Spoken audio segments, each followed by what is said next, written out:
오늘의 사연 시작합니다. 저는 30대 초반 여자입니다. 저는 사실 어릴 적 부모님이 이혼을 하셨어요. 그래서 그때부터는 아빠와 함께 살게 되었어요. 그래도 나름 평범하게 아빠와 함께 잘 지냈어요. 그러던 어느 날 제가 중학교 졸업할 무렵에 아빠는 저에게 새엄마라며 낯선 아줌마를 데리고 왔어요. 이때부터 시작이었어요. 처음에는 엄마가 너무 생각나기도 하고 나에게 이런 일을 만든 아빠도 믿기도 하고 새엄마가 싫기도 했지만 아빠를 보고는 그냥 아무 말도 하지 않았어요. 정말 많이 혼란스러웠거든요.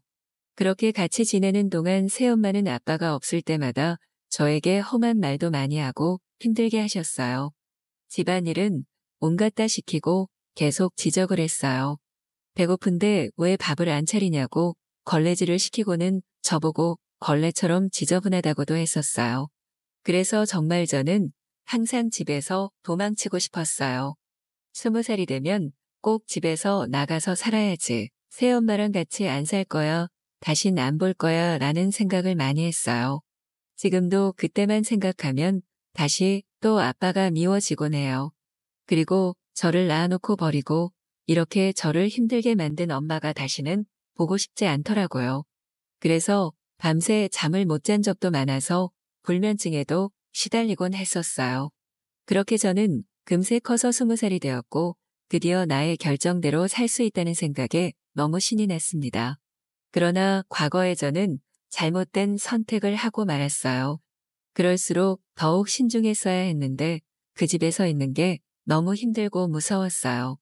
그래서 그냥 그 집에서 나와버렸는데 정말 지금 생각해봐도 너무 잘못했나라는 생각이 많이 듭니다. 제가 만난 사람은 저보다 나이도 10살쯤 많았고 심지어 이혼해서 자식까지 키우던 사람이었던 거죠.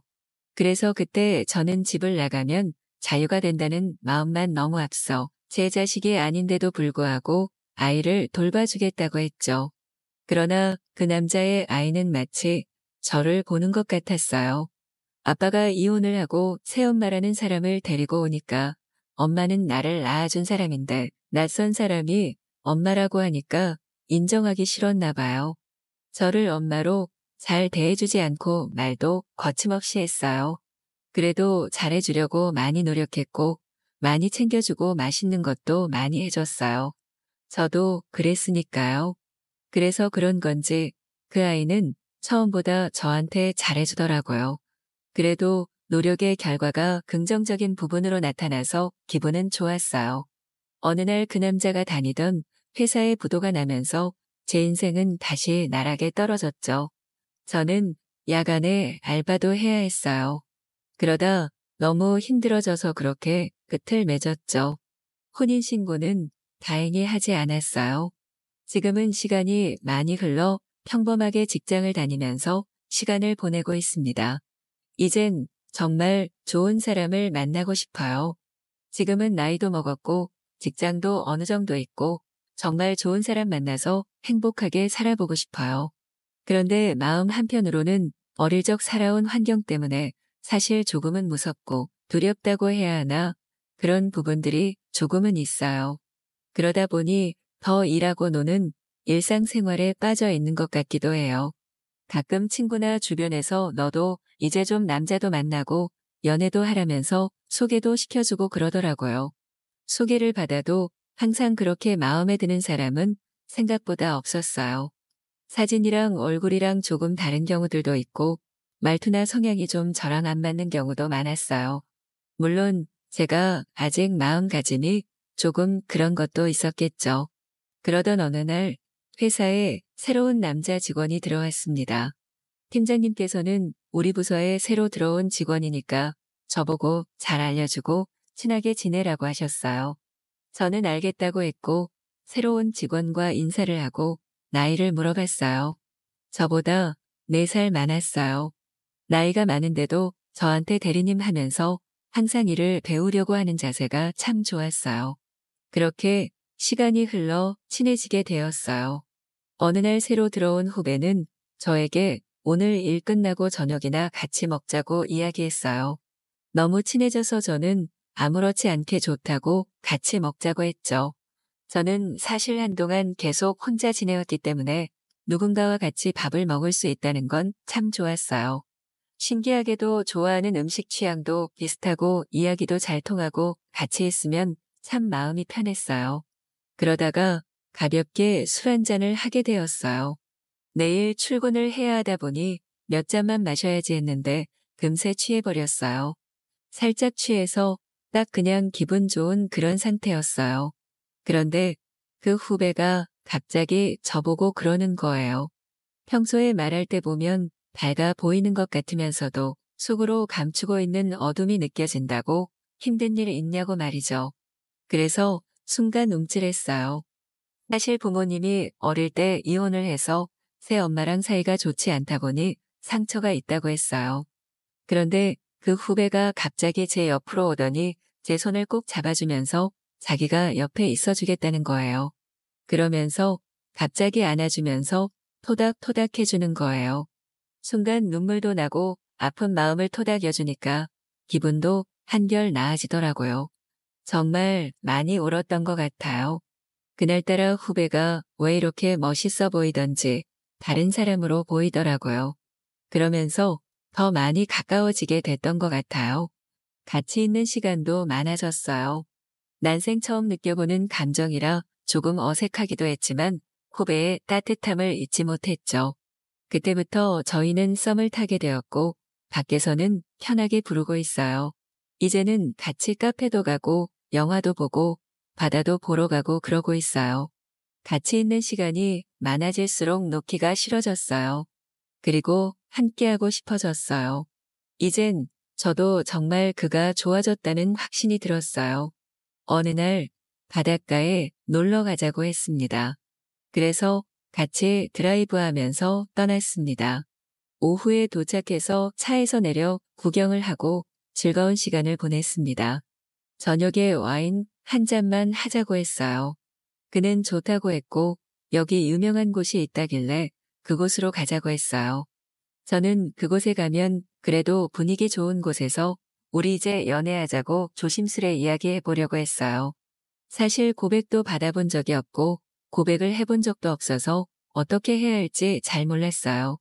그렇게 와인바에 도착했고 아무도 없어서 사실 조금 놀랐어요. 분명히 유명한 곳이라고 했거든요. 알고 보니 그 남자가 프로포즈하기 위해 전세를 냈다고 하더라고요. 그러고는 조금 있다가 갑자기 반지를 꺼내더니 저에게 프로포즈를 하는 거예요. 이제 연애 그만하고 같이 살자고 그의 여자가 되어달라고 했어요. 저도 사실 같은 마음이었죠. 따뜻하게 항상 보듬어주는 그의 옆에 계속 있고 싶어졌거든요. 그날 밤 아늑한 모텔에 들어가서 그 남자랑 가슴 설레이고 짜릿한 사랑을 나누었어요.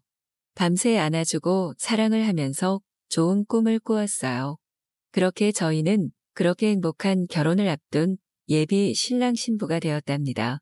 살다 보면 좋은 사람을 만나게 되나 봅니다. 오늘의 사연 시작합니다. 추억이 사랑이 되어줄까요? 오늘은 설레이는 추억을 안고 계시는 사연자분의 이야기를 준비했습니다. 안녕하세요. 저는 곧 36살을 앞두고 있는 간호사입니다. 저는 지금 첫눈이 오기만을 기다리고 있습니다. 다들 흔하게 하는 약속이죠. 우리 첫눈이 내리면 만나자 혹은 꽃이 피면 보자 등 뻔하지만 이렇게 로맨틱한 말이 또 있나 싶습니다. 제 첫사랑은 중학교 2학년 때 만난 짝꿍이었습니다. 공부도 잘하고 친절하고 누구나 좋아하는 스타일이었는데 저에게도 짝사랑이 찾아왔습니다. 모르는 문제도 많이 물어보고 일부러 말 섞고 싶어서 정말 공부 열심히 했습니다. 그 친구랑 같은 학교 가고 싶어서 인문계 시험도 볼 정도로요. 고등학교도 다행히 같은 곳에 진학해서 멀리서 참 많이 바라봤습니다. 바쁜 고3이 되기 전까지 친구라는 이름하에 좋아하는 마음을 숨겼습니다. 각자 다른 대학교에 진학하고 간호학과 특성상 너무 바쁘다 보니 자연스럽게 잊히고 멀어지게 되었습니다. 그 친구와 저도 나름대로의 연애도 하고 평범한 삶을 살았습니다. 하지만 문득문득 옛날 얘기를 하다 보면 떠오르기도 하고 추억 속에 제 첫사랑은 오직 그 아이 하나뿐이었어요. 이후에 만난 남자친구들도 보면 다 그 친구랑 비슷한 스타일, 비슷한 말투를 쓴 걸 보니 저의 이상형이 확실했나 봅니다. 한 2년 정도 연락이 끊겼다가 동창회에서 만났었는데 여전히 설레는 마음이 들었습니다. 그때 당시 남자친구에게는 참 미안한 얘기지만 설레는 마음을 어쩌겠나요? 다시 종종 만나는 친구 사이가 되어서 술도 마시고 이야기도 터놓으면서 즐겁게 지냈습니다. 그러다 대학교 졸업을 하고 그 친구는 유학을 결정하게 되고 저는 바로 취업 전선으로 뛰어들었습니다. 유학 간다고 얘기한 날 정말 집에서 많이 울었던 것 같습니다. 어차피 말하지도 못하는 내 마음인데 이렇게 우는 것도 웃기다 싶었지만 다시는 못 볼지도 모른다는 생각에 울었던 것 같아요. 그리고 유학 가기 전날 만나서 그렇게 길고 길게 숨겨왔던 제 마음을 고백했습니다. 사실 너를 너무 좋아했다고 중학교 때부터 좋아했다고 말이죠. 그 아이는 웃으면서 알고 있었다고 했습니다. 자기도 그런 생각이 들었었지만 우리가 친구라서 이렇게 오랫동안 만날 수 있었던 게 아니었겠냐면서 어른스럽게 말해주었습니다. 유학가도 계속 연락하자고 했습니다. 우스갯소리로 35살까지 결혼하지 못하면 서로 고려해보자면서 웃으면서 헤어졌습니다. 의뢰 그렇듯이 시간도 안 맞고 얼굴도 보지 못하니 마음이 멀어졌습니다. 추억 속에 묻어두고 살았었는데 올해 초 동창회에서 만났습니다. 친구들끼리 이번에 걔는 온다고 하더냐 이런 얘기를 흘리듯이 들었는데 작년에도 재작년에도 보지 못했으니 크게 기대하지 않았었습니다. 스케줄 근무상 자리에 늦어서 급하게 찾아갔는데 뒷모습부터 알아볼 수 있었습니다. 멀리서도 보이더라고요. 무슨 생각으로 그 자리에 앉았는지 모르겠습니다. 무슨 이야기를 나눴는지도 사실 잘 기억이 나지 않을 정도로 가슴이 터져버릴 것 같았어요. 유학을 마치고 자리를 잡아서 외국에서 일을 하다가 얼마 전 입국했다는 것과 유학 시절에는 여자친구가 있었는데 직장 다니면서 근 3년간은 연애를 하지 못했다는 것 두 가지만 맴돌더라고요. 그날 저희는 동창회가 끝나고 나서도 2차 그리고 3차를 달리며 못다한 이야기들을 쏟아내었습니다. 그리고 동창회에서 의뢰 불장난이라는 밤을 함께 보내기도 했습니다. 사실 꿈 같은 마음이 커서 이렇다 저렇다 생각도 들지 않을 정도였어요.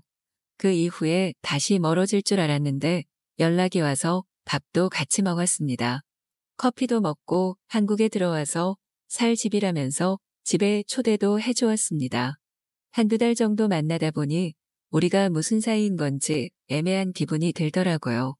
이런 걸 정리하자고 하면 외국에서 살다 왔으니 촌스럽게 보일까 생각도 했습니다. 결국 제 마음을 이길 수 없었던 저는 팔을 베고 누워서 물어봤습니다. 나와 무슨 마음으로 만나고 있는 거냐고 우물쭈물거리던 그 표정에서 직감했죠. 내가 선을 넘었구나. 계속 커가는 마음에 상처를 받을까 두려워서 연락을 일부러 피했습니다. 더 큰 기대를 하고 싶지 않았고 부담을 주고 싶지 않았거든요. 그 친구도 처음에는 연락을 몇 번 시도하는 듯 하더니 이내 잠잠해지더라고요. 이렇게 될 사이였나 보다 싶어서 마음을 접고 일에 더 매달렸습니다. 그러던 어느 날 그 친구가 근무하는 병원에 찾아왔습니다. 솔직하게 말할 게 있다면서 시간을 내달라고 하더라고요. 오랫동안 자신을 좋아해 준 마음을 잘 알고 있지만 누군가와 연애를 시작한다는 게 나에게 어려운 일이었다면서 말하더군요. 사실 외국에서 오래 사귄 여자친구가 있었고 결혼을 생각했었는데 헤어진 지는 좀 됐지만 아직 마무리가 확실하게 되지 않은 상태로 입국했다고 하더라고요. 연락을 안 하는 동안 제대로 입장을 정리했고 자신의 마음을 확실하게 정해서 연락하느라 힘들었다고 했습니다. 참 많이 원망도 하고 서운해했는데 이런 얘기를 들으니 마음이 눈 녹듯이 녹아내리더라고요. 하지만 또 사람 마음이라는 게 덜컥 믿기가 무섭기도 했어요. 사실 요즘 일로 너무 바쁜 시기라 스트레스 받고 싶지 않기도 했고요. 이번에는 망설이는 저에게 그 친구가 이야기를 했습니다. 혹시 우리 35살 돼도 결혼 안 하면 서로 고려해보기로 했던 거 기억나냐고요. 장난으로 한 말일 줄 알아서 저만 기억하고 추억처럼 곱씹을 줄 알았는데 그 친구도 아주 빈말은 아니었다면서 웃더라고요. 자기가 정리하고 온 시간만큼 제가 기다렸으니 자기도 기다리겠다고 첫눈이 올 때까지만 연락을 달라고 하더군요. 그렇게 이야기를 한 지 지금 벌써 2주가 지나가고 있습니다. 제 마음은 물론 기울고 있어요. 그러니 당연히 첫눈이 기다려지는 거겠죠. 일찍 연락할 수도 있지만 일도 너무 바쁘고 저에게 오랜 짝사랑을 마치는 마침표로 로맨틱한 순간을 기억하고 기념하고 싶어서 첫눈 오는 날 그 친구에게 답을 해줄 생각입니다. 혹시나 이 영상을 보고 있지는 않을까 걱정되지만 그렇다면 조금만 저를 기다려달라고 얘기하고 싶네요. 나는 너를 중학교 때부터 항상 좋아했어. 너의 큰 손도 좋고 장난기 가득한 웃음도 좋았지만 나에게 너는 언제나 따뜻한 사람이었어 라고 말해주고 싶어요. 내가 너를 좋아하게 된 건 정말 작은 일이었는데 학교 근처 역에서 나물 팔던 할머니에게 쪼그려 앉아 넉살 좋게 웃으면서 추운데 얼른 저한테 파시고 들어가라는 너의 모습을 나는 아직도 기억한다고 말해주고 싶어요. 그때는 저렇게 마음이 따뜻한 사람을 만나서 결혼하고 싶다고 생각했는데 그 마음들이 커져서 이렇게 오랫동안 가져오게 되었네요.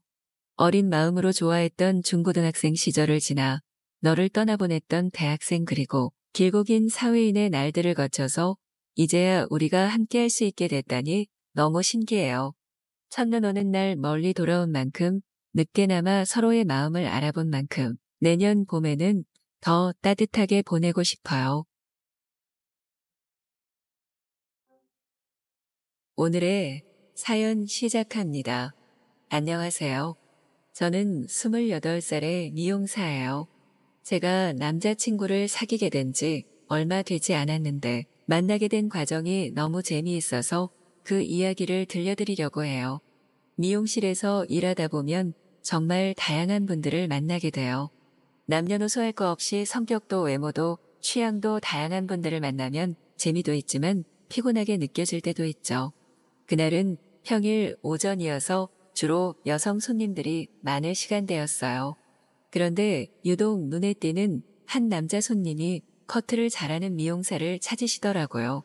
제가 주로 남성 손님들의 커트를 담당해서 반갑게 손님을 맞이하고 자리로 모셨어요. 손님께서 모자를 벗으시는데 어려 보이는 외모와 다르게 대머리시더라고요. 보는 저도 안타까운데 본인은 어떠실까 싶었어요. 너무 오랜만에 소개팅을 하게 되었는데 머리 때문에 고민이라고 어떻게 하면 좋을지 모르셨어요. 그동안 대머리 손님을 여럿 뵈었지만 사실 딱히 방법이 있는 것은 아니었어요. 이분들은 머리카락 한 올 한 올을 목숨만큼 소중하게 생각하시기 때문에 함부로 커트도 할 수 없고요. 소개팅에 한껏 들떠 계신 것 같은데 어떻게든 도와드리고 싶더라고요. 가발이나 합체와 같은 인위적인 것보다 자연스럽게 스타일링하는 방법으로 가시는 게 어떻겠냐고 제안해드렸죠. 관련된 사진도 보여드리고 그런 헤어에 어울리는 의상도 알려드리자 너무 좋아하시더라고요. 손님의 고민을 들어드리니 마음이 편해지셨는지 계속해서 대화를 이어가시더라고요. 원래 이 정도는 아니었는데 중요한 시험을 준비하면서 스트레스를 너무 많이 받아 원형 탈모에서부터 시작되었다고 해요. 시간이 지나면 나아지겠지 싶었는데 머리칼이 점점 얇아지더니 이렇게 이마가 환하게 드러나게 되었다며 너무 속상하다고 하셨어요. 머리카락은 잃었지만 다행히 시험에는 통과해서 떳떳한 위치가 되었는데도 소개팅만 하면 패자를 맞으셨대요. 여자들은 왜 마음을 안 볼까요? 마음이 더 진짜 아닌가요? 말을 하더라고요. 그 말을 들으니 제 마음이 짠하더라고요. 그렇게 손님과 두런두런 얘기를 나누면서 나름 손님과 어울리게 스타일링을 해드렸어요. 손님도 좋게 하시는 것 같았어요. 오늘 소개팅은 잘 되시길 응원해 드릴게요. 제 응원에 힘입었는지 돌아가는 손님이 발걸음이 깃털처럼 가볍더라고요. 저도 그날은 오전 근무만 있어 기분 좋게 근무를 마치고 여유롭게 샵을 나서고 있었어요. 그런데 친구에게 연락이 오는 거예요. 오늘 소개팅이 있는데 너무 급한 일이 생겨서 나갈 수 없으니 제발 대신 나가달라는 전화였어요. 갑자기 너무 당황스러웠죠. 친한 친구의 부탁이어서 거절하기도 그렇고 마침 오후에 할 일도 없어서 마지못해 승낙을 했어요. 친구가 일러준 대로 약속한 장소에 나가서 소개팅 남자를 기다리고 있었어요. 상대 남성에 대한 정보도 전무한 데다 친구 대타로 나간 자리여서 그냥 밥이나 먹고 와야겠다는 가벼운 마음으로 나간 거였죠. 자리에 앉아 멍하니 창밖을 보고 있는데 누군가 다가와서 친구의 이름을 부르더라고요. 고개를 돌려 쳐다보는데 세상에나 오전에 대머리 손님이 떡하니 서 있는 게 아니겠어요? 그분이나 저나 깜짝 놀라 입이 다물어지지 않았죠. 그리고 서로 어색하게 웃음 지으며 인사를 나눴어요. 사실 사정이 있어 친구 대신 얼떨결에 나온 거라며 죄송하다고 친구를 대신해서 사과를 드렸어요. 그분은 약간 허탈해하다가 다시 활짝 웃으면서 이렇게 다시 만난 것도 인연인데 맛있는 밥이나 먹자고 했어요. 괜스레 좌불안석이었는데 그렇게 말씀해 주시니 제 마음도 가벼워지더라고요. 아까 오전에 머리를 하면서 이런저런 얘기를 나누어서 그런지 그분과 대화하는 게 어렵거나 불편하진 않았어요. 오히려 머리라는 매개로 인해 진솔한 대화가 오갈 수 있었죠. 그분은 머리 때문에 고달팠던 경험들을 얘기하고 저는 왜 나쁜 남자들만 만나는지 괴롭다고 얘기하며 시간 가는 줄 모르고 대화를 나누었던 것 같아요. 간단히 저녁 식사로 끝날 자리는 1차, 2차 술자리까지 이어졌고 그렇게 그분과 저는 서로의 고민을 들어주는 사이가 되었죠. 그날 이후로 그분은 제가 전담하는 손님이 되었어요. 한 달에 한 번씩 오다가 그 간격이 줄어들더니 이제는 매주 금요일이면 오셔서 스타일링을 해달라고 하시네요. 스타일링도 매번 달리하면서 코디도 제안해드리고 소개팅 멘트 코치까지 해드렸는데 안타깝게도 소개팅에서는 번번이 퇴짜를 맞으시더라고요. 그날은 그분도 소개팅에서 퇴짜를 맞고 저도 썸을 타던 남자에게 배신을 당하고 둘 다 기분이 우울한 날이었어요. 서로 위로주를 산다며 같이 술을 마시면서 울고 웃고 했죠. 그러다가 그분이 저에게 장난스럽게 묻더라고요. 그런데 우리 흥작이 잘 맞는 거 같지 않아요? 하시더라고요. 그런 것 같다고 말했어요. 그럼 우리 지금도 재미나지만 진지하게 만나볼래요? 라고 장난스럽게 고백을 하는 거예요. 술김이라고 하지만 마냥 장난은 아닌 것 같았어요. 그때 제 마음이 허하기도 했고 사랑 그게 뭔데 이렇게 어렵고 힘들까 싶었던 때라 바로 오케이 해버렸어요. 여자가 좀 튕기기도 해야 하는데 이분한테는 괜한 마음고생 시켜드리고 싶지 않더라고요. 그리고 다음 날 깨어보니 그분으로부터 문자 폭탄이 와 있는 거예요. 사랑이 가득 담긴 안부 문자라나요? 그냥 얼떨결에 내지는 술김에 오케이 한 건데 정성이 가득 담긴 러브레터를 받으니 갑자기 오글거리더라고요. 남들은 오버라고 할지 모르겠지만 어떻게든 마음을 표현하고 싶었던 그분의 진심이라는 것을 저는 느낄 수 있었어요. 어색하고 쑥스러웠지만 기분이 나쁘지는 않았어요. 사실 그분이 대머리라서 그렇지 저와는 5살 차이밖에 나지 않았거든요. 그동안 그분은 대머리인 것이 자신의 가장 취약점이어서 여성들 앞에서 숨기고 가리기에 급급했대요. 그런데 저는 그 사실을 너무 잘 알고 있는 사람이어서 편했나 봐요. 제 앞에서 그분은 누구보다 남자답고 자신감이 넘쳤어요. 그분의 내면이 정말 괜찮은 분이란 것을 알았기 때문에 꾸준히 만남을 이어갈 수 있었던 것이고요. 너무 오랜만에 연애라 그런지 그분은 모든 게 서툴렀어요. 데이트 장소 선정부터 데이트 매너까지 한마디로 꽝이었죠. 보통 여자들은 질색할 행동도 저는 이해가 가더라고요. 그동안 얼마나 위축이 되셨을까 싶어 측은한 마음도 들었고요. 사귄 지 100일째 되던 날 그분이 이벤트를 준비한 것 같더라고요. 이미 눈치를 챘지만 모른 척 지켜봤어요. 분위기 있는 근사한 레스토랑에서 식사도 하고 조명이 예쁜 산책로를 걷다가 벤치에 앉았는데 그분이 우물쭈물하더라고요.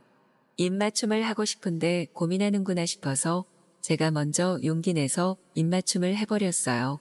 그랬더니 그분이 화들짝 놀라며 저를 꽉 끌어안더라고요. 얼마나 떠시는지 그분의 쿵쾅거리는 심장 소리까지 다 들릴 지경이었어요. 그날 밤 그분과 저는 서로를 향한 마음이 진짜 사랑이었다는 것을 확인하게 되었어요. 서로의 마음을 서툴게 나누며 떨림과 설렘의 연속이었지만 분명한 건 그분도 저도 진심이었다는 거예요. 멋지게 리드하지 못하면 어때요? 제가 하면 되죠. 세련되고 화려하지 않으면 어때요? 진심은 통하는 법이잖아요. 그렇게 그분과 저는 서툴지만 진짜 사랑을 시작하게 되었고 지금도 변함없이 사랑하고 있어요. 남들이 보기에 나이에 맞지 않게 촌스럽고 유치하다고 할지도 몰라요. 하지만 저는 이분의 순박함이 가장 큰 매력이라고 생각해요. 남들에겐 대머리 아저씨이지만 저에게는 착하고 멋진 단 한 사람이에요. 느리고 서툴지만 우리 오래오래 행복하게 꽃길만 걸어요. 오늘의 사연 시작합니다. 안녕하세요. 저는 28살의 미용사예요. 제가 남자친구를 사귀게 된 지 얼마 되지 않았는데 만나게 된 과정이 너무 재미있어서 그 이야기를 들려드리려고 해요. 미용실에서 일하다 보면 정말 다양한 분들을 만나게 돼요. 남녀노소 할 거 없이 성격도 외모도 취향도 다양한 분들을 만나면 재미도 있지만 피곤하게 느껴질 때도 있죠. 그날은 평일 오전이어서 주로 여성 손님들이 많을 시간대였어요. 그런데 유독 눈에 띄는 한 남자 손님이 커트를 잘하는 미용사를 찾으시더라고요. 제가 주로 남성 손님들의 커트를 담당해서 반갑게 손님을 맞이하고 자리로 모셨어요. 손님께서 모자를 벗으시는데 어려 보이는 외모와 다르게 대머리시더라고요. 보는 저도 안타까운데 본인은 어떠실까 싶었어요. 너무 오랜만에 소개팅을 하게 되었는데 머리 때문에 고민이라고 어떻게 하면 좋을지 모르셨어요.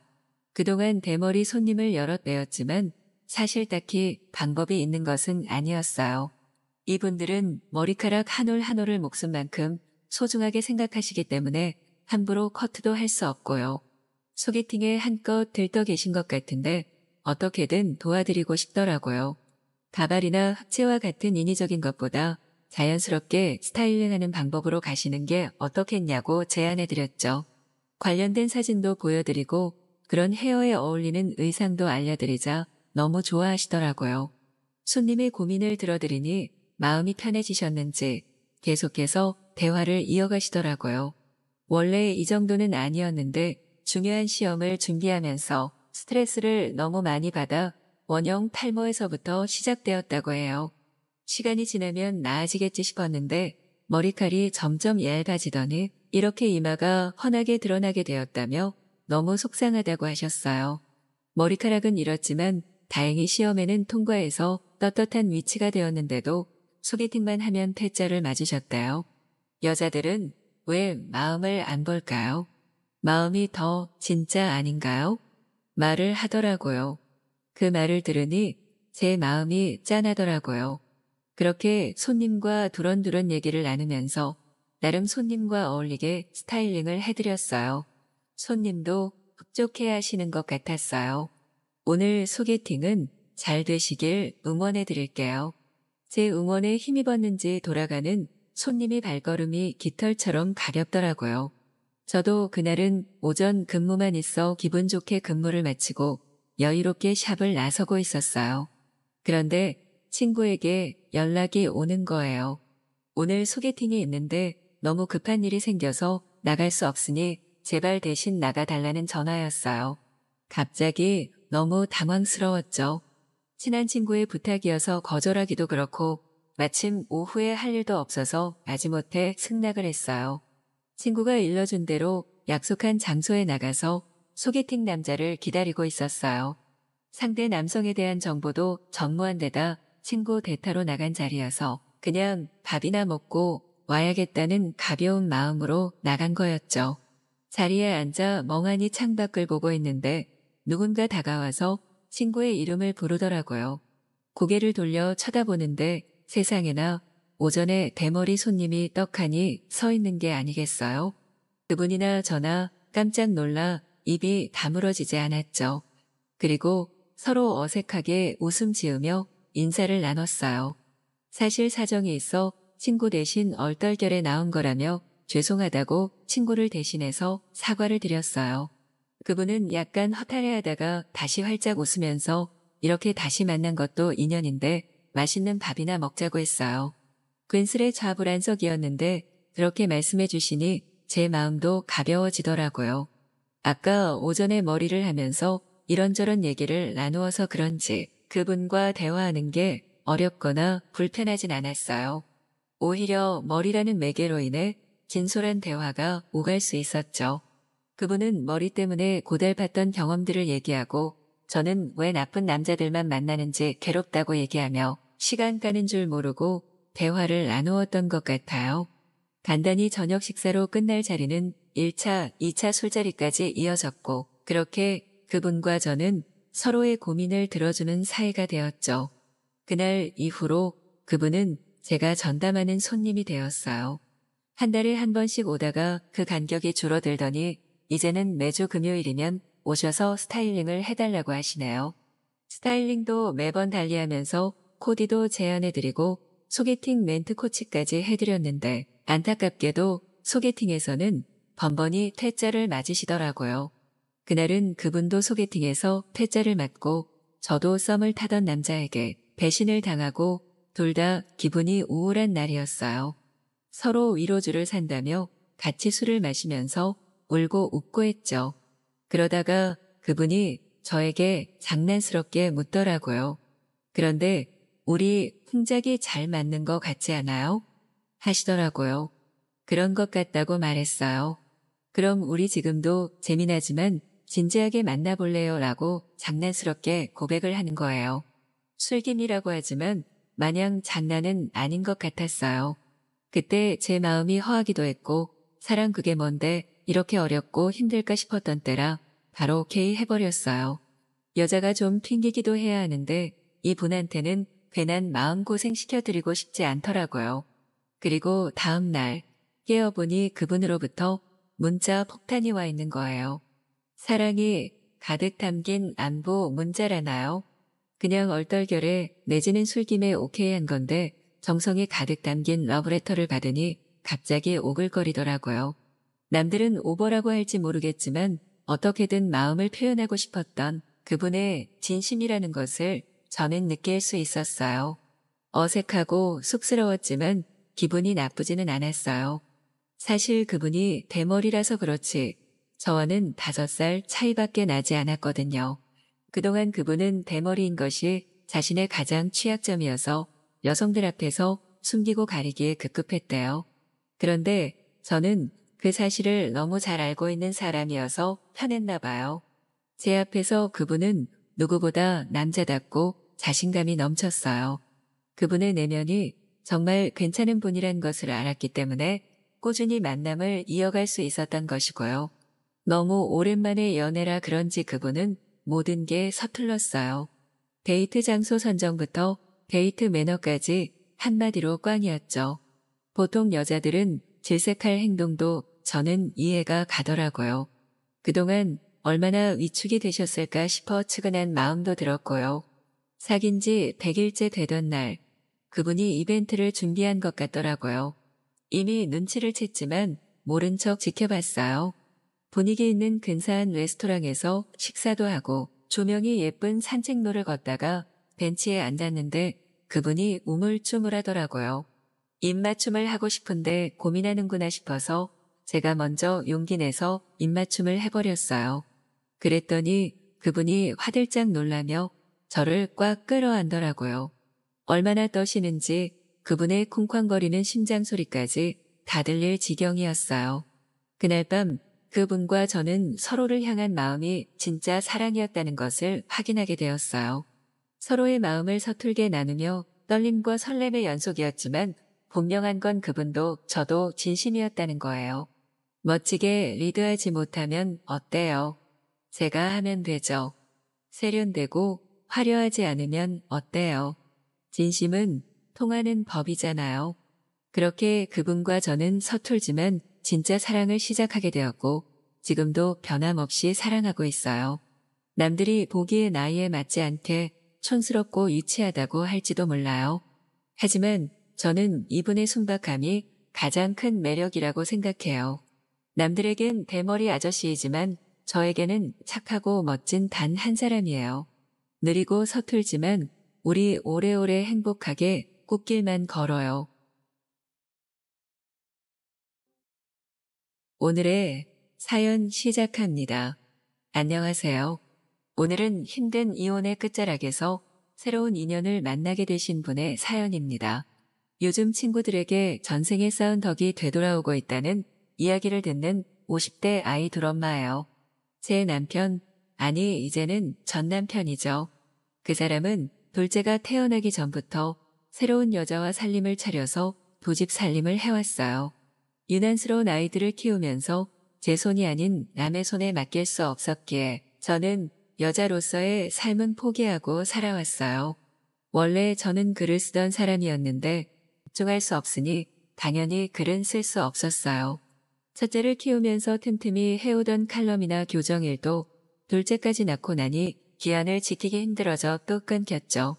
아이를 키우려면 남편의 도움이 꼭 필요했고 그래서 눈물을 속으로 삼켜가며 저 사람은 내 남편이 아닌 아이들 아빠다 생각하고 살았지요.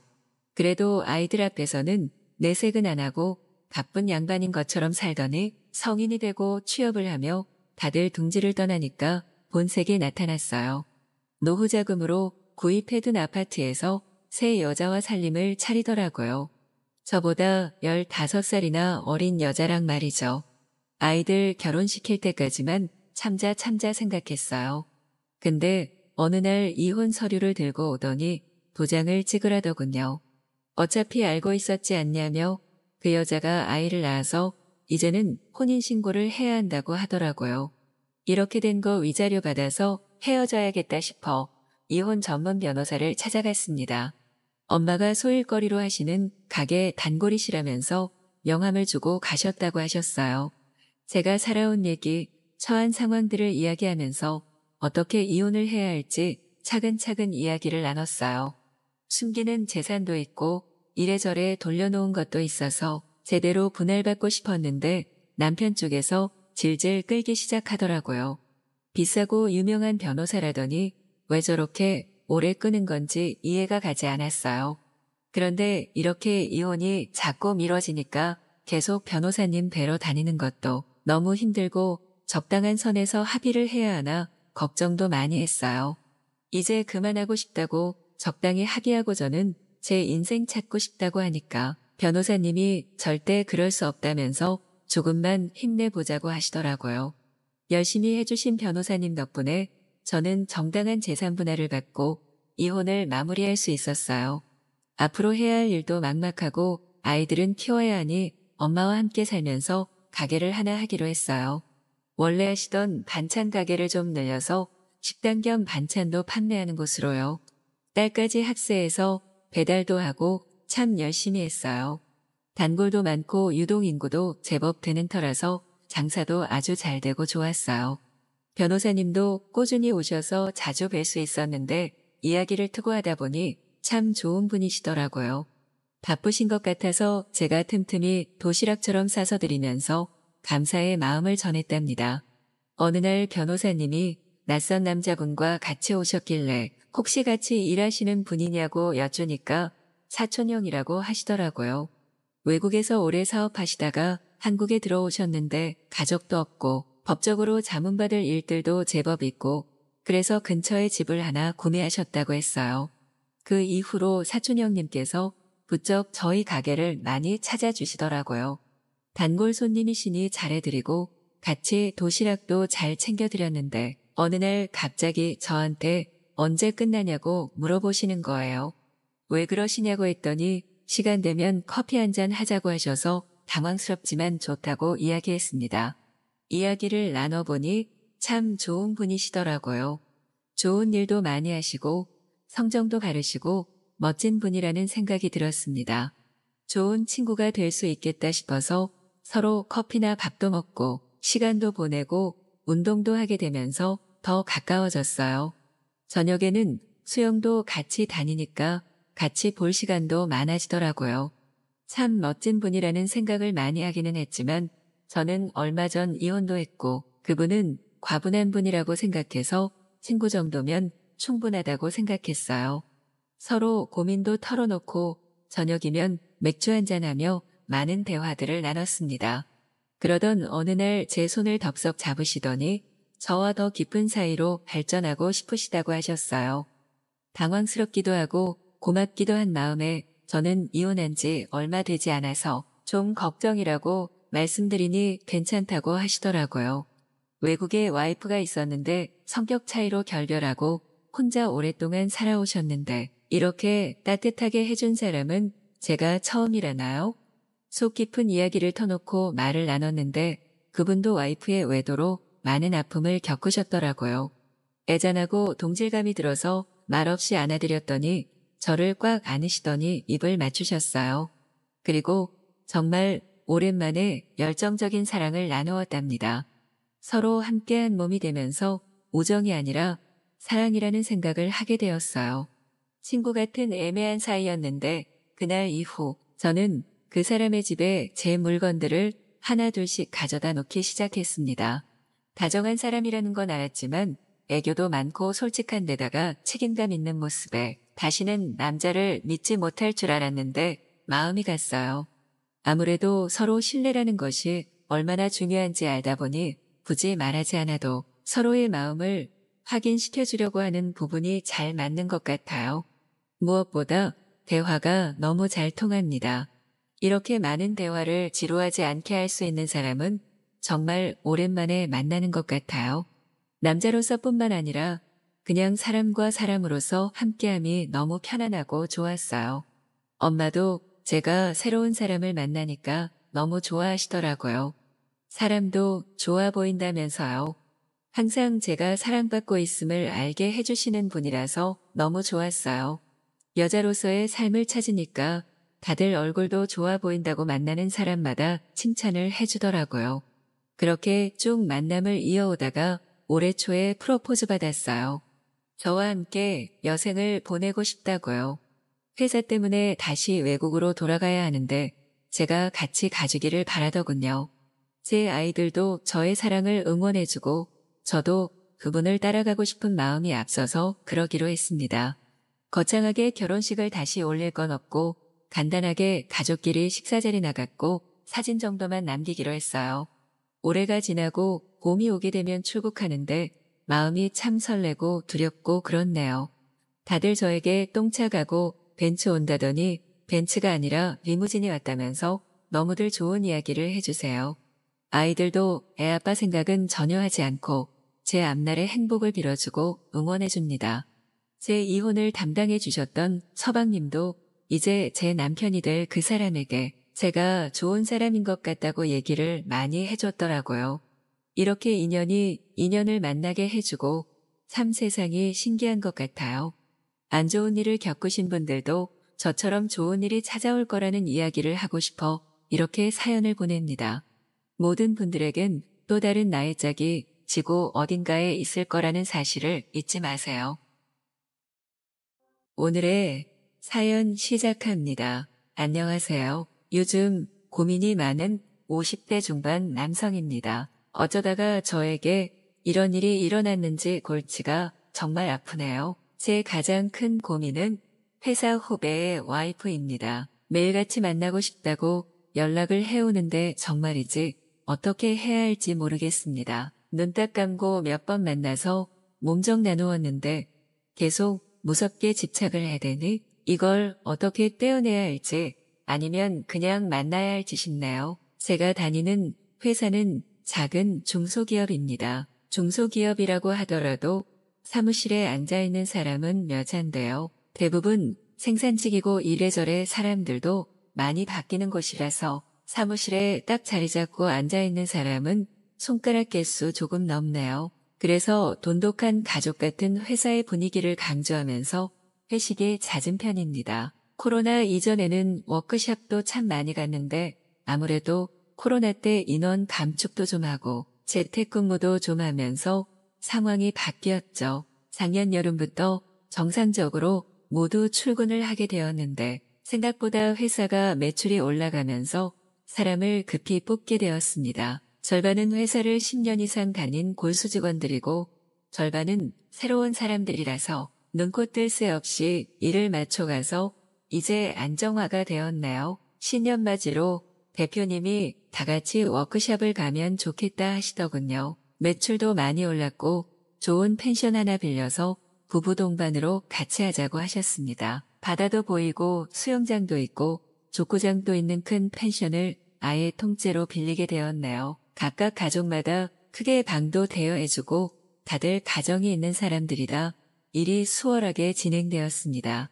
다들 단합대회처럼 작은 체육대회도 하고 맛있게 고기도 구워 먹고 술도 먹으니 얼큰하게들 취했습니다. 그 중에서 저랑 같이 7년 정도 일한 팀원 녀석이 하나 있는데 술이 좀 약한 편입니다. 와이프는 술을 그렇게 잘 마신다는데 본인은 간이 약해서 그런가 모르겠다면서 영양제도 열심히 챙겨 먹으면서 힘들어 하더군요. 먼저 들여보내고 와이프분은 다른 분들과 같이 어울리면서 자리를 지키고 있었습니다. 급하게 전화 통화할 일이 생겨서 길게 전화를 하고 오니까 남은 사람들이 별로 없더군요. 제 와이프도 술을 그다지 좋아하는 사람이 아니라 피곤하다면서 먼저 들어가서 자고 있었고 자리에는 그 팀원의 와이프와 두세 명 정도 남아 있었습니다. 전화를 하고 와서 정신이 말짱해진 상태로 다시 마시기 시작했더니 다들 좀 힘들어하는 것 같길래 그럼 얼른 정리하자고 했죠.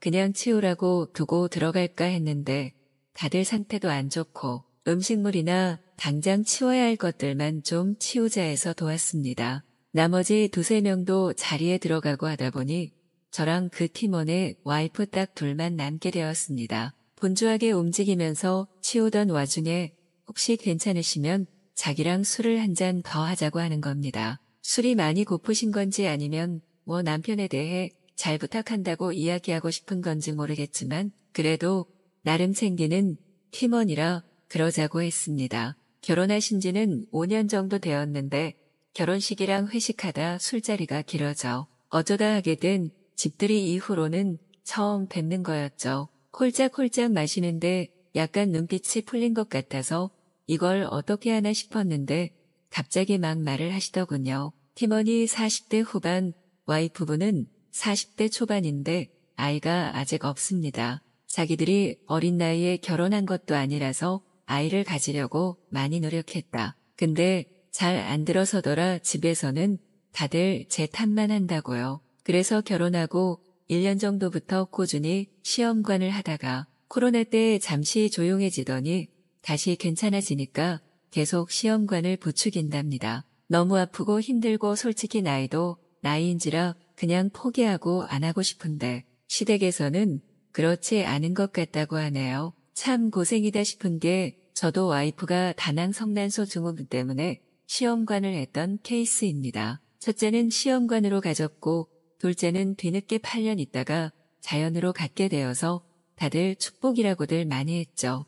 자연스럽게 생기기도 하니까 너무 걱정하지 마라 이야기를 했는데 남편의 정자수가 부족하다느니 별 이야기를 다 하더군요. 참 이야기를 그 친구가 혹시나 알게 되면 낙심할 것 같은데 술 취하셔서 하는 이야기겠거니 그냥 들었습니다. 저도 술 기운이 좀 올라오기도 했겠다. 몸을 베베 꼬면서 야릇한 눈빛을 보내는 그 분위기를 모르지 않았기도 했고요. 안 된다고 생각은 했지만 저렇게까지 눈치를 보내는데 거부하는 것도 남자가 아니지 않습니까? 갑자기 옆으로 와서 앉더니 남편은 그런 것도 하나 막아주지 못하고 시댁에서는 계속 눈치를 주니 너무 힘들다고 합니다. 그러면서 남편도 자꾸 그 시기에 맞춰서만 하려고 하고 부부관계가 너무 소원해져서 요즘 외롭다고 측은한 눈길을 보내더군요. 대놓고 유혹을 하는데 에라 모르겠다 싶어서 키스도 하고 주무르면서 몰래 차에서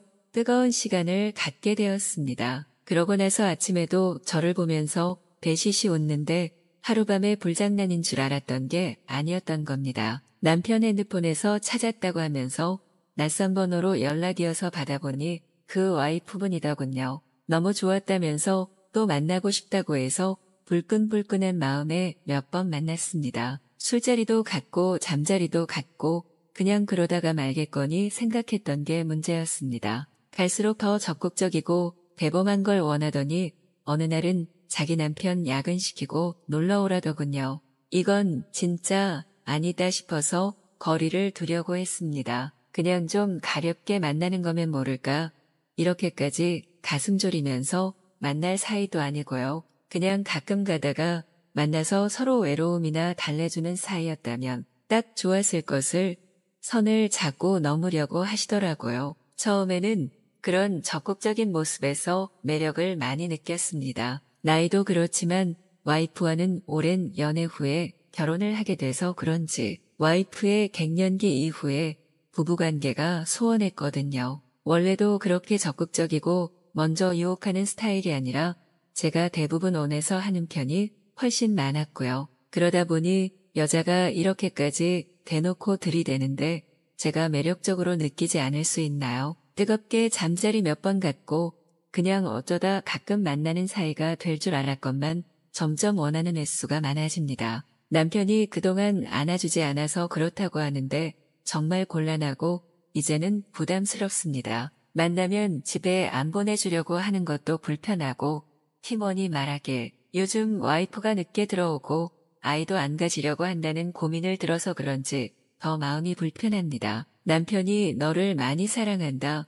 매일 얼굴 부딪히니까 좀 불편하다. 이야기를 해도 그저 야릇한 미소만 자꾸 보내네요. 어떻게 해야 자연스럽게 떼어낼 수 있을까요? 남자의 본능으로 저질렀던 일 때문에 이렇게 고민이 될지 몰랐네요. 내일도 얼굴 봐야 하는데 정말 마음이 불편합니다. 오죽하면 퇴직 시기를 앞당겨야 하나 고민까지 하고 있습니다.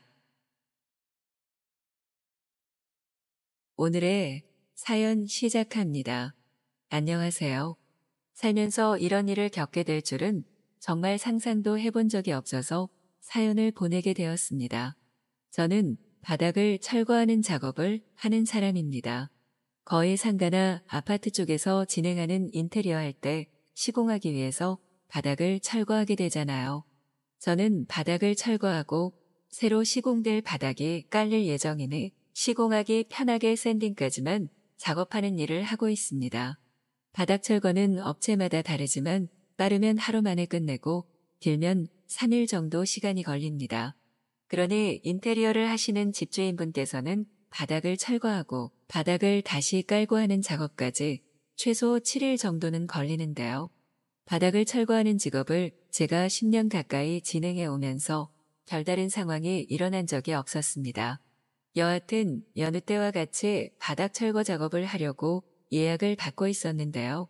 이번엔 40대 정도 되어 보이는 여성분께서 예약을 하셨더라고요. 견적도 봐드리고 바닥이 지금 어떤 재질인지 또 어떤 바닥을 깔 예정인지도 대화를 끝낸 상태였습니다. 대충 대화해보니 알고 있는 지식도 있으시고 인테리어를 몇 번 경험해 보신 분 같더라고요. 인테리어가 필름 시공 말고 완전 공사로 시작하게 되면 적어도 평당 100만 원 정도는 좋게 들어갈 만한 금액인데 주소지를 봐도 그렇고 돈이 어마무시하게 많으신 사모님 같았습니다. 저는 돈을 많이 버는 것을 좋아하지만 집이 크고 작고 이런 건 그냥 제가 일해야 할 공간으로만 보였는데 이번에 가게 되었던 곳은 정말 제가 바닥 철거 일을 하면서 제일 큰 집인 것 같았습니다. 정말 드라마에서만 봤던 큰 집이었고 집안에 층수가 있는 그런 집이었는데 의뢰받았던 곳이 집 전체가 아닌 1층의 바닥으로만 알고 있었습니다. 큰 집에 오니 1층이 무슨 그냥 거실 개념이 아니라 호텔 로비 같이 보이더군요. 이런 집에 살면 얼마나 좋을까 생각도 들었지만 어차피 제 인생이랑 상관없는 곳이기에 감탄만 잠시 하고 곧바로 바닥 철거 작업하는 것에 집중하였습니다. 바닥은 마루나 장판이 아닌 타일이었는데요. 타일은 소형 기계로 뜯는 것이 아닌 해머로 내려쳐서 조각내어 작업하게 되는데 이번에 철거하는 곳은 1층이지만 올라가는 계단이라든지 가구들은 모조리 작업하기 전에 비닐을 씌운다든지 밑작업을 충분히 해두었습니다. 원래 타일은 소음도 많이 발생하고 먼지도 많이 날려서 많은 인원이 투입되는 작업인데 사모님께서는 천천히 해도 된다고 사람 적어도 되니 열흘 정도 시간을 주겠다고 하셨습니다. 이 넓은 공간에 작업자 3명이 와서 작업을 하게 되었는데 타일 제거 작업을 3명에서 하려니 정말 앞이 막막하더라고요. 그래도 과정이 힘들지만 언제나 그렇듯 작업을 마무리하게 되면 돈이 들어오기 때문에 그 맛을 봤던 경험으로 불만 갖지 않고 열심히 작업을 했습니다. 보통 바닥을 철거하게 되면 의뢰자분께서는 다른 곳으로 가서 주무시는데 첫날에 저희 업체에서 작업하고 끝날 때 저를 몰래 부르셨습니다. 회사랑 여기랑 멀리 있는 것 같은데 어디서 주무시냐고 물으셔서 저는 회사에서 지원해주는 숙박 비용으로 싼 모텔에서 숙박을 해결한다고 했습니다. 사모님께서 저한테 그럼 본인도 같이 자면 안 되겠냐고 물으셔서 저는 엄청 당황했지요. 보통 다른 분들은 당연히 공사가 마무리될 때까지 머물 곳을 찾으시는데 돈도 많을 것 같은 분께서 잘 곳이 없다고 하시니 어이가 없었습니다. 그래서 저희는 그냥 저렴한 모텔에서 숙박을 해결하고 있는지라 시설이 그렇게 좋지도 않다고 했습니다. 사모님께서는 그럼 그 모텔 이름을 알려달라고 하셔서 알려드렸습니다. 하루치 작업을 끝내고 저희는 씻지도 않고 고깃집에서 고기를 먹었습니다. 이번 사모님께서 작업비를 두둑이 챙겨주신다고 약속하신 부분이라 이번엔 시간도 넉넉한 만큼 먹을 것도 나름 풍족하게 챙겨 먹었죠. 피곤한 몸을 끌고 모텔에 갔는데 정말 놀랍게도 사모님께서 로비에 앉아서 저희를 기다리고 있더라고요. 무슨 일인지도 잘 모르겠으나 일단 모텔 주인분께서도 사모님이 저의 이름을 말하시면서 기다리고 있었다고 얼른 데려가라고 하시길래 뭐하고 계신 건지 물어봤죠. 사모님께서는 아까도 말했듯이 갈 곳이 없어서 여기서 묵으시는 것 같아 여기가 안전한 것 같으니 본인도 모텔에서 주무시겠다는 것입니다. 뭐 처음엔 정말 당혹스러웠지만 듣고 보니 정말 갈 곳이 없는데 확인된 곳이 있다면 안전하게 보일 수도 있겠다 싶었죠. 무슨 상황인지는 알겠으니 그냥 결제하시고 방 하나 구하시면 됩니다 하고 제가 사모님께 말씀드렸습니다. 사모님께서는 알겠다고 하시면서 모텔 주인분께 저희를 가리키면서 저희 방 몇 방을 달라고 하시는 겁니다. 속으로 참 이상한 사람이다 싶었지만 정 불안하시면 그럴 수 있겠다 하고 존중하기로 했습니다. 인원이 3명이라 한 방에 3명이서 같이 있기엔 침대 자리가 하나 부족했기 때문에 저는 혼자서 작은 방에 있었고 나머지 인원 2명은 저보다는 큰 방에 있었습니다. 저는 같이 있는 것도 상관없지만 혼자서 피로를 풀고 있는 것이 좋기 때문에 혼자 있겠다고 했던 건데 밤 10시 정도 되어서 제 방문을 똑똑 두드리는 소리가 들리는 겁니다. 문은 제가 열어야 하는 구조이기 때문에 귀찮지만 문을 열었는데 저희 업체 직원이 아닌 사모님께서 문 앞에 계시는 겁니다. 저한테 전할 말이 있다고 하시면서 잠시 들어가도 되냐고 물어보시던데 이 밤에 같이 있는 건 별로였지만 의뢰자분이시니 일단 들어오라고 한 뒤에 매너는 지켜달라고 말할 생각이었습니다. 사모님께서는 혼자 있으면 불안한데 여기에 모텔 벽지도 이상해서 잠이 오지 않는다고 잠시만 같이 있어 달라고 하시는 겁니다. 아무리 그래도 침대도 작은 사이즈고 저는 결혼은 안 했지만 이런 사이는 원하지 않아서 잠이 오지 않으시면 수면제라도 복용하시라고 제 가방에 있는 수면제를 2알손에 쥐어드렸습니다. 손에 쥐어드리니 사모님께서는 수면제를 그 자리에서 복용하시더니 잠이 온다고 제 침대에 누워버렸습니다. 이게 무슨 일인가 싶었는데 여기서 주무시면 안 된다고 해도 잠이 온다고 계속 누워 계시는 거예요. 사모님께서 5분만 같이 누워있자고 하시면서 5분 뒤에 본인 방으로 가겠다고 하셔서 약속 꼭 지키라고 하고 저도 사모님 옆에 누웠습니다.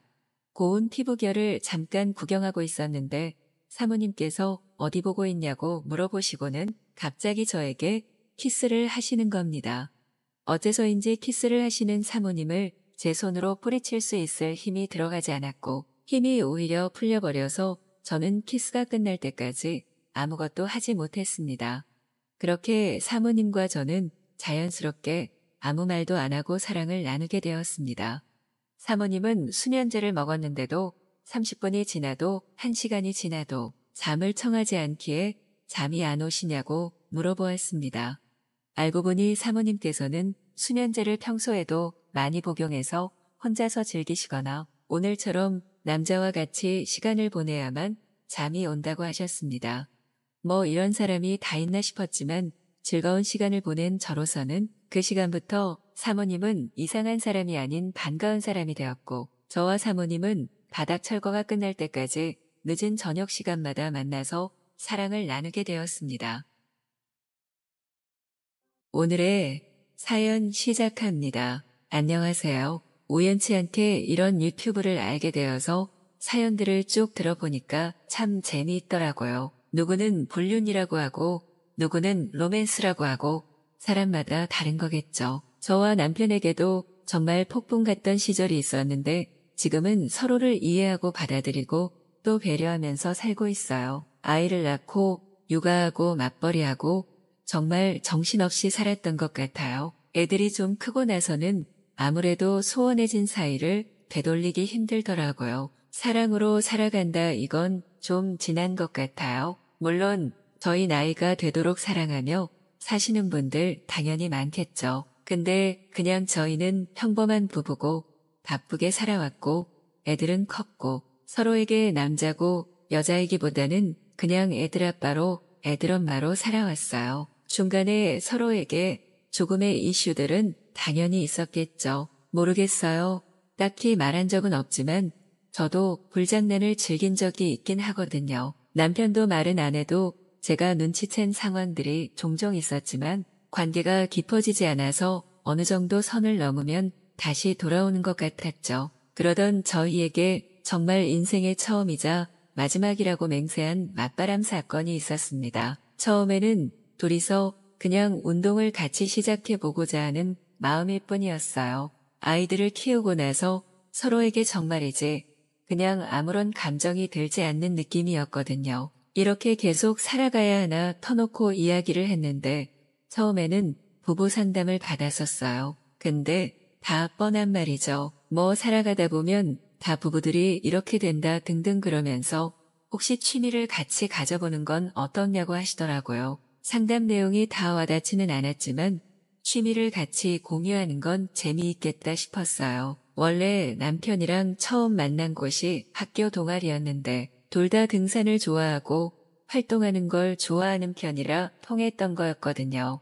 옛날 기억을 더듬어서 운동을 좀 하러 다녀보는 건 어떨까 생각했어요. 아무래도 둘 다 살도 좀 붙었고요. 고민하다가 주변에 괜찮은 운동에 대해서 좀 알아봤더니 테니스를 가르치는 곳이 있더라고요. 집에서 한 30분 정도 거리에 있기는 한데 그래도 드라이브 겸 둘이서 같이 다닌다 싶으면 좋을 것 같았어요. 남편한테 제의하니까 좋다고 이야기하더라고요. 그래서 둘이 상담받고 등록도 했죠. 처음에는 운동도 안 하고 오래되다 보니까 둘 다 체력이 많이 딸리더라고요. 그래도 남편 퇴직하고 쉬는 동안이라서 열심히 다녔죠. 처음에는 레슨도 받고 둘이서 집 앞에서 연습도 하다 보니까 금방 늘었던 것 같아요. 조금 지나니까 비슷한 실력의 분들이랑 같이 경기도 할 수 있고 재미있더라고요. 생각보다 저희같이 부부 동반이나 또래분들이 많이 오시는 곳이라서 친구들도 만나는 기분이고 좋았어요. 다들 멀지 않은 곳에 살다 보니까 동네 친구처럼 만나서 밥도 먹고 술도 한잔하고 취미도 같이 나누고요. 저희처럼 사이가 소원해져서 온 경우도 있고 원래 같이 다양한 운동을 즐기시는 분들도 많더라고요. 꼭 부부만 오는 건 또 아니고 그냥 혼자서 배우러 오시는 분들도 생각보다 많아서 회원들도 되게 많더라고요. 소모임 하는 것 같기도 하고 운동하러 남편과 드라이브하러 떠나는 순간부터 설레이고 재미있더라고요. 아이들도 저희가 사이가 좋아진 걸 알아차릴 정도로 집안 분위기도 훨씬 밝아지고 좋았어요. 그렇게 운동과 취미의 어딘가에서 행복한 시간을 보내고 있었는데 친해진 사람들이 있었죠. 관심사도 비슷하고 아이들 나이대도 비슷하고 와이프분은 저희보다 한참 어리기는 했는데 어차피 다 나이 드는 마당의 친구처럼 지냈어요. 가족 여행도 간 적이 있었고 주말이면 같이 만나서 운동하러 다니고 그랬죠.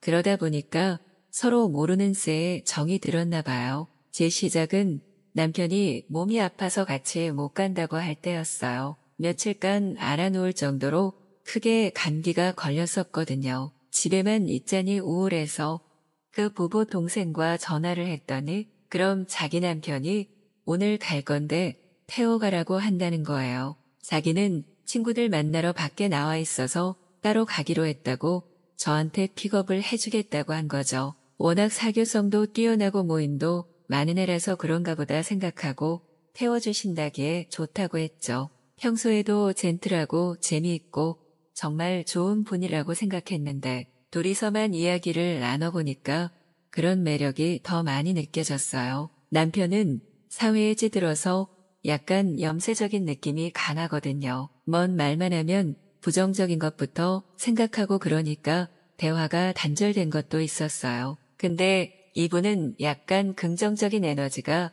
주는 매력을 가득 담고 있다고나 할까요? 의도치 않게 제가 부정적인 이야기를 했더니 긍정적으로 생각하고 행동하면 더욱 행복하다면서 이야기해 주시는데 소년 같은 느낌까지 들더라고요. 나이는 남편보다 많은데 어떻게 이런 소년의 순수함을 간직하고 살아가는 건지 이래서 어린 와이프를 얻었나 싶기도 하고요. 운동하러 가는 길에 드라이브 하자면서 약간 길을 돌아서 가더라고요. 그렇게 종종 차를 얻어 타고 다닐 일이 있었는데요. 그때부터 묘한 감정이 피어났던 것 같아요. 이 사람이랑 사는 기분은 어떨까 그런 생각들 말이죠. 참 웃기게도 미래 아닌 미래처럼 데이트를 하다 보니 서로 눈이 맞았었어요. 운동 간다고 하고 몰래 나와서 만나기도 했죠. 그즈음 남편은 운동에 조금 시들해져 있었고 저는 열정이 불타오르고 있는 시기였거든요. 바닷가가 보이는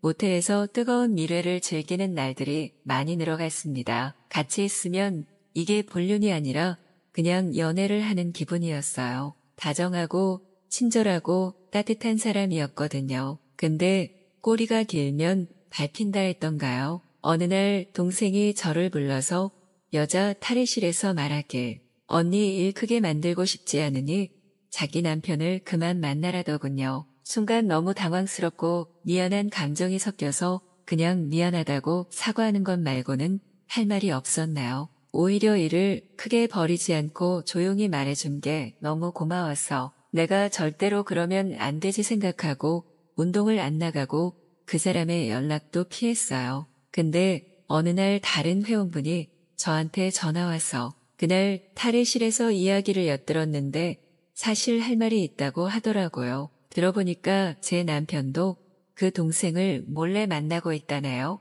가끔 운동하러 둘이 나오길래 이상하다 싶었는데 운동 끝나고 가면서 둘이 같은 차에 올라타는 걸 여러 번 봤다고요. 그것뿐만 아니라 근처에 모텔로 들어가는 것까지 봤다면서 흐릿하게 찍은 사진을 보내주더라고요. 말을 해야 할까 말까 많이 망설이다가 탈의실에서 하는 이야기를 듣고 자기가 어이가 없어서 말하는 거라는데 뒤통수를 세게 맞은 기분이었습니다. 괜히 난리치는 것도 웃기고 서로 이혼 안 할 거라는 거 잘 알고 있어서 남편한테만 조용히 말했어요. 남편이 말할게.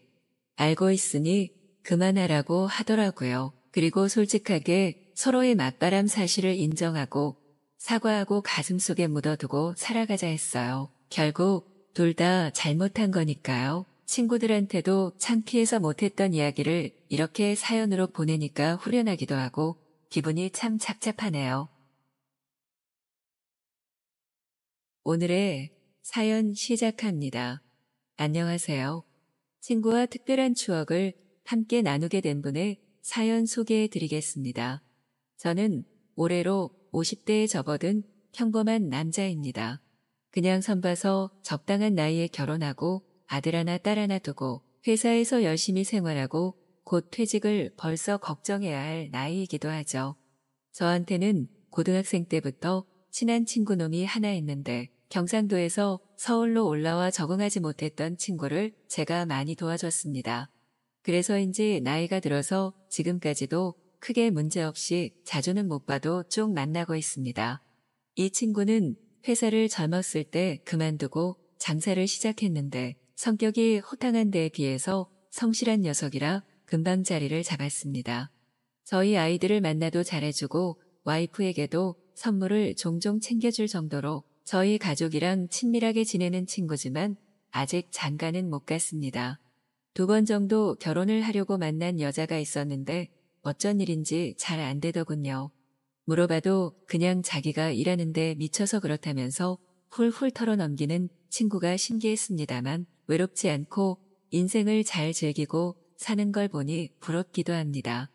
원하는 곳으로 여행을 다니고 취미도 마음껏 즐기고 다니고 사고 싶은 것도 사고 좋아 보이더라고요. 친구가 같이 회사에서 일해보지 않겠냐고 몇 번 물어봤을 때 옮길 거라면서 후회도 조금 합니다. 그래도 사는 데에 격차가 나 보여도 친구가 항상 좋은 곳에 데려가주고 잘 챙겨줘서 고마운 마음입니다. 재작년부터 친구 따라 골프를 배우기 시작했는데 이게 생각보다 재미있고 또 운동도 되더군요. 가을에 처음으로 라운딩을 나가게 되었는데 경치도 즐기고 나름 즐거웠습니다. 가끔 리조트가 좋은 곳들은 가족들과도 함께 다니면서 추억도 쌓고 즐거운 시간을 보냈죠. 작년 봄 어느 날 친구가 자기랑 같이 골프 치는 사람들이랑 라운딩 한번 나가지 않겠냐고 하더군요. 친구랑 다녀만 봤지 다른 사람들이랑은 처음이기도 하고 걱정했지만 다들 좋은 사람들이라면서 같이 가자고 해서 약속을 잡았습니다. 골프장 로비에서 만났는데 저희랑 비슷한 나이대 남자 한 분이랑 좀 더 어려 보이는 여자 한 분이 오시더군요. 2분이 부부신가 싶었는데 그렇지는 않고 사업하다가 만나서 이래저래 같이 골프도 치고 만나는 사이라고 합니다. 쭉쭉 잘 치시고 분위기도 잘 띄우시는데 돌면서 내내 즐거웠습니다. 2박 3일로 다녀오게 되었는데 둘째 날에는 남자분이 집에 돌아가 봐야 한다면서 가시더라고요. 그래서 셋이서 골프도 치고 저녁에 회에다가 소주 한잔하면서 이야기도 나눴습니다. 일찍 출발해야 하니 각자 방으로 돌아가서 쉬자고 했는데 침대에 누우니 잠이 오질 않아서 술 한잔 더 할까 싶어 친구 방으로 갔습니다. 문을 두드리는데 안에서 시끄러운 소리가 나더니 멋쩍은 표정으로 친구 녀석이 나오더군요. 술 한잔 더 하자고 자연스럽게 방으로 들어가니 같이 치던 여성분이 계셨습니다. 너무 죄송해서 화들짝 놀라 밖으로 나오며 미리 말을 하지 그랬냐고 했더니 그런 사이 아니랍니다. 그냥 라운딩 다니면서 같이 잠도 자고 가볍게 즐기는 사이라면서 이렇게 말하는 게 좀 부끄러웠다더군요.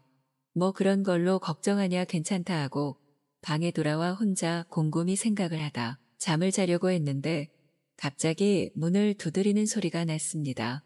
뭔가 싶어서 보니까 친구가 갑자기 들어오더니 너도 혹시 저 여자 괜찮다고 생각하냐더군요.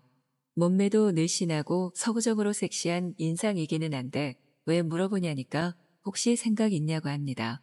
무슨 생각이냐고 했더니 외국에서 오래 살다 와서 굉장히 오픈마인드에 적극적인 여성분이라고 하더군요. 그날 그렇게 친구랑 처음으로 일탈을 저지르게 되었습니다. 그 이후로 골프도 치고 식사도 하면서 종종 만나게 되었는데 사업할 때에 술이나 귀한 물건 등을 대신 구매해 주시는 일을 하는 여자분이시더군요. 자주 보게 되니까 말도 트고 편하게 지내게 되었습니다. 물론 종종 친구와 뜨거운 밤도 같이 보내고요. 어쩌다 보니 와이프의 기념일에 특별한 와인을 한 병 사고 싶다고 연락을 하게 된 후론 개인적으로 만남을 갖게 되었습니다. 만나보니 생각보다 순박한 구석도 있고 밝고 쾌활해서 같이 있으면 즐겁더라고요. 한 번은 같이 백화점에 갈 일이 있었는데 와이프 선물을 좀 고르고 있었습니다. 같이 골라주면서 이것저것 추천을 많이 해주더라고요. 그 전에 이 사람의 안목대로 사가는 와인이나 꽃 등은 다 와이프가 좋아했어서 이번에도 믿고 구매하게 되었습니다. 잘 쇼핑하고 작은 선물도 하나 쥐어주고 집에 돌아와서 성공적인 선물 증정식 이후에 사랑을 하면서 분위기도 좋았습니다. 다다음 날인가 저녁을 같이 먹기 위해서 만났는데 토라진 표정으로 사실은 서운하고 속상했다면서 무슨 기분인지 모르겠다고 하더군요. 뭔가 사랑스럽게 느껴져서 그날은 더욱 세게 꽉 안아주었습니다. 분명 질투 아닌 질투라는 것이겠죠. 선은 넘지 않으면서 저를 안달나게 하는데 도 같은 것 같은 사람입니다. 연애 같은 만남을 쭉 이어갔는데 얼마 전 친구가 술 한잔 하자며 부르더니 그만 만나는 게 좋다고 이야기를 하더군요. 혹시 네가 못 만날까봐 그러냐? 그런 거 신경 안 쓴다고 너도 나도 편하게 만나자고 내가 먼저 제안한 거 아니냐 했더니 그런 게 아니랍니다. 그냥 자기가 괜히 죄책감이 든다고 하는데 그게 진심인지 아니면 그 여자가 안 만나줘서 그런지는 잘 모르겠습니다. 소개해준 건 너인데 이제 와서 그만 만나라니 말이 맞지 않는다고 술이나 먹자고 그냥 얼렁뚱땅 넘어가기는 했습니다. 근데 그 이후로 전화만 하면 결국 끝에는 그 여자를 그만 만나라는 식의 이야기더군요. 혹시 뭐 공사당한 거 있냐니까 그런 게 아니라 그냥 자기가 순수하게 마음에 걸린다고 하는데 이해가 되질 않습니다. 정말로 친구는 단순하게 마음에 걸려서 그런 걸까요? 그 여자를 보면 사랑스럽고 요즘 제 인생의 작은 낙인데 포기하기가 정말 아쉽습니다. 서로 선을 넘지 않고 적당하게 만나고 있다고 생각하는데 꼭 이 만남을 정리해야만 할까요? 절대로 마음을 주거나 다른 미래를 생각하는 파렴치한 짓은 하지 않습니다. 그 여자도 저한테 바라는 게 그런 게 아니라는 걸 충분히 알고 있고 그냥 잘 맞아서 만나고 있습니다. 친구가 이렇게까지 말리니까 참 마음이 복잡해지네요. 요즘 날이 추워서 라운딩도 안 나가면서 핑계를 대고 있는데 골프 연습장에도 안 나가고 친구를 피하고 있는데 언제까지나 이렇게 피할 수도 없는 노릇이고요. 어떻게 보면 친구 덕을 참 많이 봤는데 이렇게 만남이 틀어지고 싶지는 않습니다. 저는 이 여자를 포기하고 친구와의 의리를 지켜야 하는 거겠죠? 아니면 사랑을 선택해야 하는 것일까요? 다른 분들의 현명한 의견도 들어보고 싶습니다.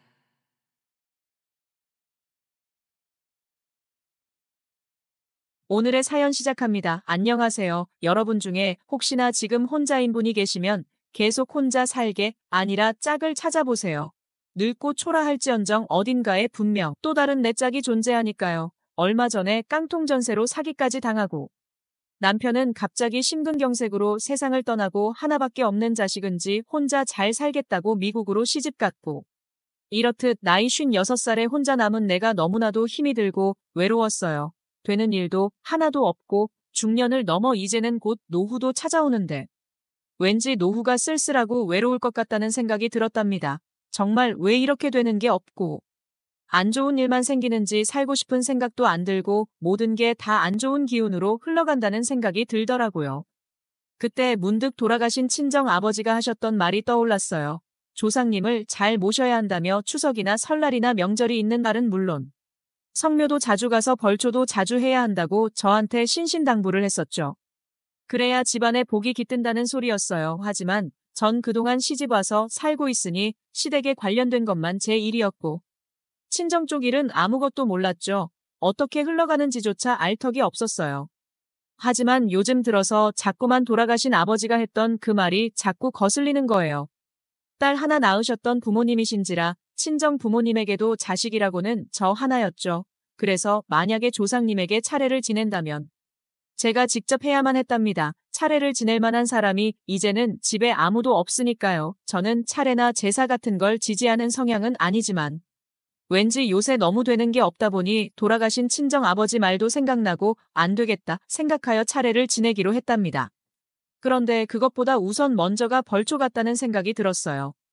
요즘 가을철이니 벌초를 빨리 해야 한다고 하더라고요. 그런데 조상님이라고 해봐야 누가 있는지 조상님이 누군지는 자세히 모르겠지만 내가 시집 가기 전 아버지 따라서 산에 벌초하러 간 적이 몇 번 있었거든요. 정말 오래된 기억이지만 그래도 그 산에 가서 벌초라도 해드려야겠다는 생각이 들었어요. 솔직히 말하면 그 묘가 누구의 묘인지도 모른답니다. 하지만 아버지가 벌초를 해주시는 묘이면 분명 우리 집과 관련이 있는 조상님이라는 생각이 들었어요. 그리하여 채비를 하고 집을 나왔답니다. 어느 산인지는 알겠는데 이 넓은 산에 대체 그 묘가 어디에 있는지 알 턱이 없었어요. 그 순간 내 자신이 왜 이렇게 웃긴 건지, 무슨 갑자기 뜬금없이 아줌마 혼자서 벌초를 하러 온다고 여기까지 왔는지, 얼마나 되는 일이 없었으면 이런 거라도 해서 조상님에게 잘 부탁한다며 말하고 싶은 내 자신이 정말 한없이 처량해 보였답니다. 어찌됐든 벌초는 하려고 하는데 어디에 묘가 있는지조차도 모르겠는 거예요. 순간이 모든 상황이 짜증도 나고 화도 나고. 그래서 가지고 온 소주를 컵에 따라서 안주도 없이 마셨어요. 한 잔 마시니 소주가 왜 이렇게 단지 또 따라서 2잔을 마셨답니다. 그리고 석잔 먹잔 5잔 안주 없이 한 병을 다 비우고. 술이 약한 저는 어느새 비틀비틀 거리기 시작했어요. 저는 산속에서 소주를 마시고 잠이 든 듯 싶었답니다. 시간이 얼마나 지났을까요? 한기가 느껴지기 시작했어요. 일교차가 심한 가을이라 아침 저녁으로 쌀쌀한데 정말 온몸에 쌀쌀한 느낌이 감돌았답니다. 살며시 눈을 떠봤는데 깜깜한 어둠이었어요. 칠흑 같은 어둠으로 하여금 앞이 안 보일 정도였어요. 여기가 어딘지 내가 왜 이렇게 있는지 알고 보니 아까 낮에 술 마시고 산에서 잠이 든 것이었죠. 너무나 무서웠어요. 인적이 드문 산 속에 나 혼자 있다는 것도 무서웠고 한 치 앞도 안 보이니 길도 안 보이고 거기에 귓가에는 산짐승 소리도 들렸거든요. 그리고 꼭 뭔가 갑자기 튀어나와서 저를 잡아먹을 것 같은 느낌이 들었어요. 하지만 그래도 살아야 하기에 일단이 산을 빠져나가야겠다는 생각으로 스마트폰, 손전등 기능으로 산길을 비추면서 산을 내려갔답니다. 그런데 10분도 못 가서 휴대폰 배터리가 점점 떨어지는 거예요. 급기야 손전등 기능도 나가버리고 다시 또 어둠 속으로 저 혼자 고립되고 말았죠. 저는 울면서 조금씩 소리쳤어요. 도와달라고 사람 있다고 소리쳤지만 들리는 소리는 산짐승 소리만 들릴 뿐 어두워진 시간에 그것도 산속에 사람이 있을 리 만무했죠. 그때 생각난 게 119였는데. 그래서 119 전화를 해보려고 하는 순간 갑자기 어딘가에서 발자국 소리가 들리는 거예요. 저벅저벅 조금씩 낙엽을 밟으며 내 곁으로 다가오는 발자국 소리가 들렸습니다. 저 발자국 소리가 사람 소리인지 귀신 소리인지 알 턱이 없었어요. 그 순간 환한 불빛이 저를 비췄고 그때 전 긴장이 풀리며 갑자기 정신을 잃고 쓰러졌어요. 그리고 다음 날이 찾아왔답니다. 눈을 떠보니 외딴 집안에 제가 누워있더라고요. 일어나서 문을 열고 나가보니 수염을 잔뜩 기른 남자가 저보고 일어났냐고 말하지 뭐예요. 그래서 이게 어떻게 된 거냐고 하니까 산에서 소리가 들리길래 갔더니 제가 쓰러져 있었다고 하더군요. 그래서 절 데리고 왔다고 했어요. 그런데 자세히 보니 제 옷이 이상하지 뭐예요. 순간 이상한 생각이 드는 거예요. 저는 수염을 잔뜩 기른 저 남자에게 다짜고짜 화를 내며 나한테 무슨 짓을 한 거냐고 따져 물으니까 그 사람이 제게 물에 빠진 사람 건져주니 보따리 내놓으라는 거냐며 그게 무슨 소리냐고 하더라고요. 그래서 제가 제 옷이 이상하다고 하니까 그건 백사정이고 자기가 할 일 없어서 대같이 나이 먹은 아줌마를 왜 탐하냐며 말도 안 되는 소리 할 거면 이제 그만 가라고 하지 뭐예요. 그 표정을 보니 정말 진심이 느껴졌어요. 제가 혼자서 오해했나 싶었죠. 그때 갑자기 배에서 꼬르륵 소리가 나지 않겠어요. 참 주책맞고 창피하게 꼬르륵 소리가 아주 크게 그 사람 앞에서 나더라고요. 그 사람은 꼬르륵 소리에 저를 힐끔 보더니 배고프면 밥 먹고 가던가라고 하길래 저는 눈치를 보며 알았다고 밥 좀 달라고 하니까 그 남자가 마당 평상에 밥을 차려왔답니다. 반찬은 죄다 풀이었어요. 저는 그 반찬을 보고 고기 반찬은 없냐고 하니까 저보고 그 남자가 하는 말이 고기 반찬 없지만 맛은 있을 거라고 하더군요. 시장이 반찬이라고 일단 밥을 먹었는데 맨밥만 먹어도 왜 이렇게 맛있는지 집에서 혼자 밥 먹을 땐 입맛도 더럽게 없더니 이런데 와서 먹으니 입맛이 살더라고요. 그도 그럴 것이 주위를 한번 둘러보니까 산이 다 보이는 곳에 집을 지어놔서 자연의 정기를 그대로 마시는 것은 물론 그냥 여기 평상에 앉아만 있어도 평화롭게 느껴졌답니다. 저는 밥을 먹으면서 그 사람에게 말을 시켰어요. 여기서 얼마나 살았냐고 하니까 오래 살았다고 하더라고요. 그럼 수염은 대체 얼마나 기른 거냐고 하니까 1년을 길렀다고 하지 뭐예요. 1년이나 길렀는데 아주 산신령이 따로 없더라고요. 이 남자 자세히 보니까 나이도 나랑 비슷하게 보이는 게 뭔가 편한 느낌을 주더라고요. 그러면서 술병 하나를 가지고 오며 자기 혼자 술을 따라 마시더라고요. 제가 그건 뭐냐고 물으니 직접 담근 술인데. 마시고 싶냐고 해서 한 잔 달라고 하니까 독하다며 꼭 마실 거냐고 다시 묻더라고요. 그래서 괜찮다고 한 잔 달라고 했는데. 진짜 말 그대로 독한 게 한 잔만 마셨는데 취기가 확 오르더라고요. 그러면서 그 순간 저도 모르게 술이 취한 건지 수염기는 이 자연인 같은 남자가 마음에 든 건지 주체할 수 없이 술김에 끼를 발산하기 시작했어요.